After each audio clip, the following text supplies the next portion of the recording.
Nadreen, Iran ने आधा Israel almost तबाह करके रख दिया है। वीडियो को एंड तक देखिएगा, बहुत कुछ जानने का मौका मिलेगा। ईरान और इजराइल के दरमियान हालिया जो कशीदगी है एक नए मोड़ पर पहुंच चुकी है और इस बार सूरत हाल मामूली लफ्जों, जंग या प्रॉक्सी हमलों तक महदूद नहीं रही, बल्कि बराह रास्त मिसाइलों और हमलों की सूरत में दुनिया के सामने आ चुकी है। खित्ते की सियासी फिजा में एक खामोश तनाव तो डेफिनेटली हमेशा से मौजूद रहा है, लेकिन अब यह तनाव धमाकों और धमकियों की सूरत में भी जाहिर हो रहा है। यह पहली बार है कि ईरान ने बराह रास्त इजरायली अहदाफ को निशाना बनाया और वो भी इतने बड़े पैमाने पे कि जिसकी शायद खुद इजराइल भी एक्सपेक्टेशन उसको नहीं थी। और ईरान की तरफ से दागे जाने वाले 40 से ज्यादा मिसाइल महज एक फौजी कार्रवाई नहीं बल्कि एक वाज़ेह मैसेज है। और ये हमले, ये जो मिसाइल हमले एक तरफ इजराइल की जो दिफाई पोजीशन है उसको उस पर ला चुके हैं, दूसरी तरफ अमेरिका जैसे इत्तेहादी को भी दिफाई बयान देने पर मजबूर कर चुके हैं। अमेरिका के सदर जो गुज़श्ता दिनों तक ईरान को धमकियां दे रहे थे, अब मुख्तलिफ खलीजी ममालिक के सरबराहान को फोन करके तहम्मुल की अपील कर रहे हैं, जो इस बात की अलामत है कि ईरान का रद्द-ए-अमल ना सिर्फ मुअस्सर है बल्कि परेशान कुन भी है। और ईरान की सबसे बड़ी ताकत उसकी सस्टेन करने की सलाहियत है। ईरान ना सिर्फ अस्करी लिहाज से एक बहुत बड़ी कुव्वत रखता है बल्कि उसकी सियासी स्टेबिलिटी, मुआशरती यकजहती और मजहबी तहरीक भी इसको तवील जंग के लिए तैयार रखती है।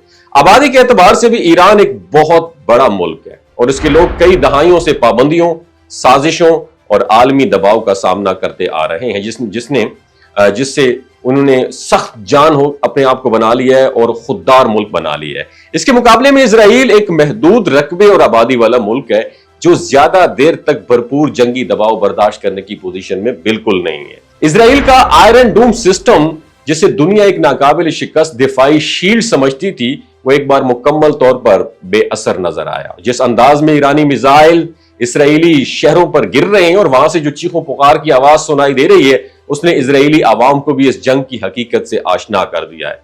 पहली बार इजरायली शहरियों को महसूस हुआ कि जंग सिर्फ फलस्तीन, लेबनान या शाम के मैदानों तक महदूद नहीं रही, बल्कि अब वो खुद भी टारगेट पर है।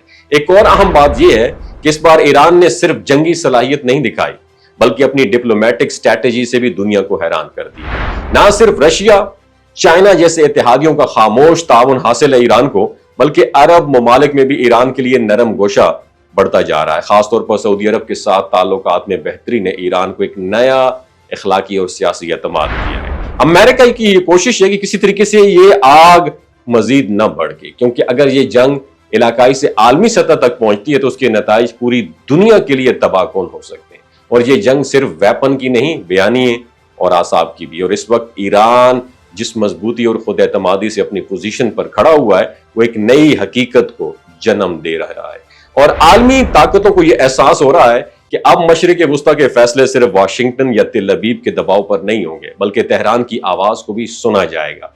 आने वाली रातें और दिन बहुत अहम होंगे। अगरचे अभी मुकम्मल जंग का आगाज नहीं हुआ, लेकिन मौजूदा वाकयात इस तरफ बढ़ते कदमों की आवाजें जरूर है। ईरान ने एक बार फिर साबित कर दिया कि वो महज बातों का नहीं, अमल का मुल्क है और अगर उस पर अटैक किया गया तो वो भरपूर जवाब देने की सलाहियत भी रखता है। और सबके बीच दुनिया खामोशी से सांस रोके इस लड़ाई की नई डायमेंशंस को देख रही है और शायद ये वो लम्हा है जब मशरिक वुस्ता का नक्शा बदलने जा रहा है। इस बारे में आप क्या कहते हैं, नीचे कमेंट सेक्शन में अपनी राय से जरूर आगाह कीजिएगा।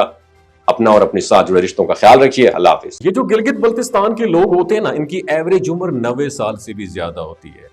You know why? क्योंकि ये लोग शलजीत इस्तेमाल करते हैं। शलजीत के अंदर 85 मिनरल्स होते हैं। अगर आप चीज़ों को जल्दी भूल जाते हैं, मर्दाना कमजोरी महसूस करते हैं, औलाद जैसी नेमत से महरूम हैं और आप स्पर्म काउंट आपके कम है, टेस्टोस्टेरोन हार्मोन इम्बैलेंस है, आप सदाबहार जवान नजर आना चाहते हैं, खून की कमी को दूर करना चाहते हैं, हड्डियों जोड़ों के दर्दों से निजात हासिल करना चाहते हैं, मोटापा कम करना चाहते हैं, तो डॉक्टर असद महमूद की प्योर एंड नेचुरल शलजीत जरूर इस्तेमाल करें। एक बात आपने दिमाग की खिड़कियों को खोल के अपनी सुननी है, हमेशा ऑर्गेनिक और कुदरती चीज़ों का इस्तेमाल करें। केमिकल वाले फूड सप्लीमेंट खुदारा इस्तेमाल नहीं करने। अगर आप डॉक्टर असद महमूद की प्योर एंड नेचुरल शलजीत को ऑर्डर करना चाहते हैं, नीचे दिए गए नंबर पर व्हाट्सएप करें। 3 बातों का ख्याल रखना है, हाई ब्लड प्रेशर में मुब्तला अफराद, खवातीन जो प्रेग्नेंट हैं और 15 से 20 साल की जो नौजवान नस्ल है, जो गैर शादीशुदा हैं, اپنے سیکشول پاور کو بوسٹ کرنے کے لیے استعمال کرنا چاہتے ہیں تو ڈاکٹر کی ایڈوائس کے بغیر استعمال نہ کریں. باقی سارے لوگ بے دھڑک گرمی اور سردیوں میں استعمال کر سکتے ہیں. اپنا بہت خیال رکھیے گا. اللہ حافظ.